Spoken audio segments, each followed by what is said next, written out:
Sebuah kisah wanita kena body shaming di tempat umum ini menyita perhatian warganet. Videonya saat kena body shaming dikatai oleh bapak-bapak viral di media sosial. Video tersebut viral dibagikan akun TikTok pribadinya @des.chip. Dalam video tersebut awalnya memperlihatkan wanita sedang asyik makan di sebuah restoran. Tak terduga di saat sedang menyantap makanannya, wanita tersebut dihampiri seorang bapak-bapak.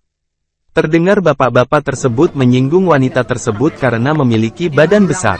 "Badanmu sudah segitu, wedus," ujar bapak-bapak tersebut sembari tertawa. Mendengar perkataan bapak-bapak tersebut seketika raut wanita tersebut menahan kesal. Namun, ia terlihat berusaha mengabaikan cemoohan bapak-bapak tersebut. Wanita tersebut kembali menyantap makanannya sembari mengobrol dengan rekannya. Setelah bapak-bapak tersebut jauh, wanita tersebut meluapkan kekesalannya. Alih-alih kesal, wanita tersebut justru mendoakan bapak-bapak tersebut agar bahagia. "Semoga kau bahagia," tulisnya.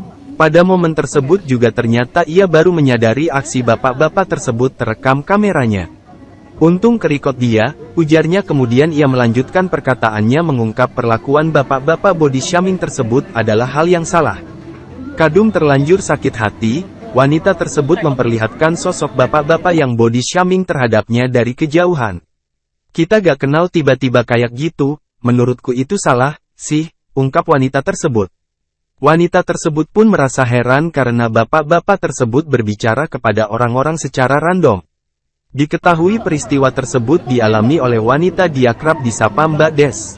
Video kisahnya saat mendapat body shaming tersebut dibagikan di akun TikToknya dan kini viral tersebar media sosial. Kini, warganet memberikan dukungan kepada Mbak Des tersebut. Namun ada juga yang membela perlakuan bapak-bapak tersebut sekadar bercanda.